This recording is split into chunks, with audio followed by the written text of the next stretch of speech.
प्रत्याशी की तैयारी कर रहे हैं वार्ड नंबर 30 से, तो पिछले कभी आपने चुनाव लड़ा है या आप किस पार्टी से चुनाव लड़ रहे हैं? सबसे पहले तो सभी को नमस्कार और सलाम। पिछला चुनाव मैंने राजस्थान यूनिवर्सिटी विधि महाविद्यालय से फाइट किया था 2012 में, जहां से मैं जनरल सेक्रेटरी का चुनाव मैंने लड़ा था और जीता था। उसके बाद में एनएसयूआई जनरल सेक्रेटरी में राजस्थान का अभी हाल फिलहाल हूँ। और अभी पिछले 2 साल से मैं पार्षद की तैयारी कर रहा हूँ अपने वार्ड नंबर 30 से, जो कि पुराना वार्ड नंबर 7 है। अच्छा, तो आप किस पार्टी से तैयारी कर रहे हैं? मैं कांग्रेस पार्टी से तैयारी कर रहा हूँ। कांग्रेस पार्टी कांग्रेस से। पार्टी से। तो यहाँ के विकास को लेके आप क्या कहना चाहेंगे? पिछले कार्यकाल में क्या ऐसे विकास रहे हैं कि जनता की आम समस्या क्या रही है?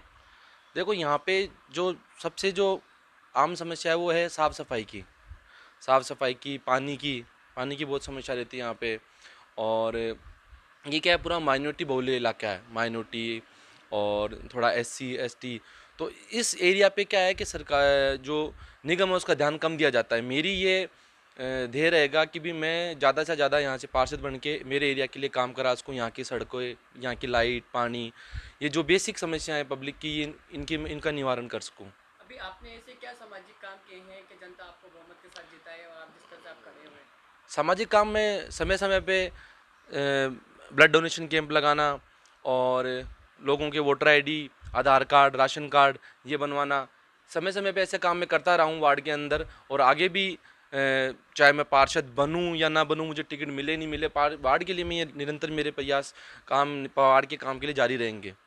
ये मैं मेरा जो ध्येय है वो ये है कि भी मैं जिस एरिया में मैं रहता हूँ, उस एरिया में अगर कोई बाहर का आदमी आए तो उसको लगना चाहिए कि भाई हाँ, हमें जयपुर शहर के एक अच्छे इलाके में जाके आया हूँ।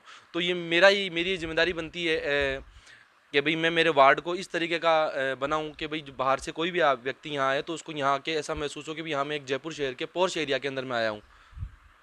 आमिर जी, विकास की अगर हम बात करें तो चुनाव के टाइम पे सभी प्रत्याशी वादे करते हैं कि विकास होगा। कई किस तरीके से खड़े भी हो जाते हैं, फिर उसके बाद में जीतने के बाद में सारे वादे भूल जाते हैं, जनता को ही समस्या का सामना करना पड़ता है। देखो, इसके अंदर आप प्रत्याशी की गलती तो है ही अगर वो काम नहीं कर रहा। इसमें मेन गलती जनता की है। जनता को एक अच्छा और एजुकेटेड और समझदार प्रत्याशी को चुनना चाहिए। अगर जनता अच्छा एजुकेटेड और समझदार प्रत्याशी चुनेगी तो वो ऑब्वियसली आगे आके काम करेगा। हम अगर एजुकेटेड प्रत्याशी नहीं होगा और समझदार नहीं होगा, और अगर सिर्फ हम एक सिंबॉलिक राजनीति करेंगे तो फिर कैसे विकास होगा? भाई आजकल क्या है, जो पब्लिक है वो सिंबल पे जा रही है। सिंबल पे ना जाके आप प्रत्याशी का देखिए, प्रत्याशी ने काम किया है कि नहीं किया अपने वार्ड के अंदर। आप क्या, जनता प्रत्याशी सिंबल पे जाती है, सिंबल पे जाने के बाद वो प्रत्याशी को पता है भाई अगली बार मैं फिर सिंबल जाऊँगा, जीत जाऊँगा, तो वो जनता से जुड़ाव नहीं रखता है। ये मेन कारण है कि वो विकास का वादे तो होते हैं चुनाव के अंदर, पर विकास नहीं होता है। कांग्रेस पार्टी की तरफ से दावेदारी कर रहे हैं, तो इस पर आपका क्या कहना है टिकट को लेके? कांग्रेस पार्टी का मेरा दावेदारी करने का कारण ये है कि कांग्रेस पार्टी ने हमेशा विकास की बात ही नहीं, विकास भी किया है। पिछले 70 सालों में जो कांग्रेस पार्टी ने किया है देश के लिए, वो आपने देख लिया होगा। पिछले 6 साल से जब से बीजेपी गवर्नमेंट है, क्या हालत है देश की।